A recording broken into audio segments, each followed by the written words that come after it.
गोजरी ज़बान में अपडेट सुनिए।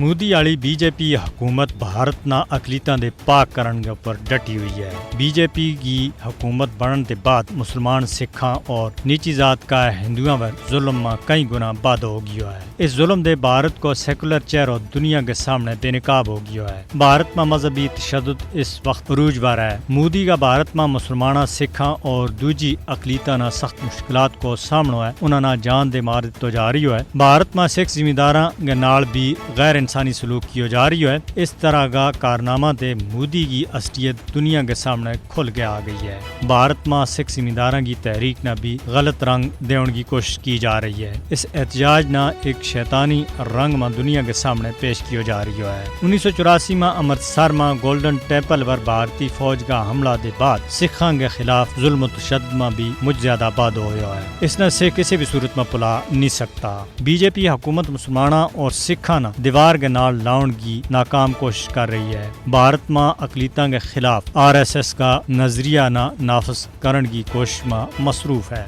भारत में मजहबी आज़ादी खत्म हो गए रह गई है, जिसको फौरी नोटिस लेने की जरूरत है। भारत में सिख बड़ा अरसा दे अपने वास्ते इलायदा वतन को मुतालबो कर रही है। अमरीका में कायम तंजीम सिक्स फॉर जस्टिस भी खालिस्तान का क्याम के वास्ते पंजाब की भारत ते इलायदगी की हिमायत कर रही है और हाल ही में तंजीम ने खालिस्तान को नौ नक्शो जारी किया है, जिसमें न सिर्फ भारतीय पंजाब बल्कि दूसरी रियासत हरियाणा और हिमाचल प्रदेश ने भी खालिस्तान को हिस्सों दसियो गया है। सिक्स फॉर जस्टिस 1984 में सिखा का कत्ले आम में मुलवस भारतीय हुकूमत और सियासतदाना के खिलाफ एक तवील पुरअमन कानूनी जंग लड़ रही है, क्योंकि भारतीय फौज को ऑपरेशन ब्लू स्टार भारत में सिख बरादरी ना मुनज़्ज़म तरीका दे खत्म करने को बाज़ाब्ता आगाज थो। सिखा पर मुजालम ने ही इन्ना अपने वास्ते अलग वतन की जद्दोजहद पर मजबूर कियो और खालिस्तान तहरीक वजूद में आई। भारत की सरजमीन पर खालिस्तान का ना दे सिखा के वास्ते इलायदा वतन लिख दितो गया है।